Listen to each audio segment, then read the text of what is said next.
रोहिणी अशा छोट्याशा खेड्यामध्ये क्लिनिक आहे. 2019ला 19लाच सिंग सर माझ्याकडे आले होते आणि त्यांनी मला कंपनीचा प्लॅन देण्यापूर्वी आयुर्वेदिक जे आपले प्रोडक्ट आहेत हेल्थ संबंधित त्याच्याविषयी बरीच माहिती सांगितली. परंतु प्रत्येक डॉक्टरचा इगो कसा असतो की नॉन मेडिकल फील्डमधला माणूस त्याला ज्ञान देतोय ते त्याला खटकतंय आणि तो ट्रस्ट ठेवत नाही त्या गोष्टीवरती. पण माझ्या वडिलांना ज्यावेळेस असतं माझा प्रॉब्लेम सुरू झाला आणि मी इथेच प्रॅक्टिस करत होतो तेव्हा युनायटेड सिग्मामध्ये, तर त्यांना पर्यायच नव्हता. त्यांनी सांगितलं ऑक्सिजन थेरपीशिवाय दुसरा ऑप्शन नाही. तर मग मला सरांची आठवण आली आणि त्यानंतर मला रिंडे सर येऊन भेटलं.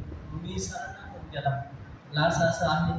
सरांनी रेस्पिरिच इम्युरिच आणि मला वाटतं स्पिरुलिना डिटॉक्स हे चालू केले आणि 6 महिन्यामध्ये आम्ही मिरॅकल रिझल्ट घेतले. वडिलांना आज कुठलीच अस्थमाची गोळी चालू नाही आणि रेस्पिरिच कंटिन्यू आहे. मग मी म्हटलं इसने तो जान है. आणि मी त्या माध्यमातून प्रत्येक पेशंटला जिथे जिथे अडचण आली, फर्टिलिटी असो, गँग्रीन असो, टायफॉइड असो, प्रत्येक आजारामध्ये मी त्याचा वापर करत गेलो आणि अशा पद्धतीने आजही काम कंटिन्यू चालू आहे आणि वाटले तसे लोक जॉईनही करत गेले. थँक्यू.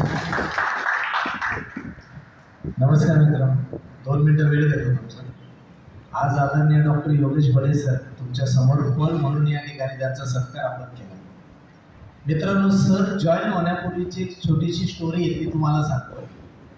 अपलाईन आणि डाऊनलाईन यांचा संबंध कसा असतो आणि त्यातून टीम कशी घडते याचं हे मूर्तिमंत उदाहरण. योगेश बळे सरांचा माझा कुठलाही परिचय नाही.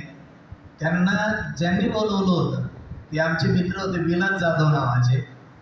विलास जाधव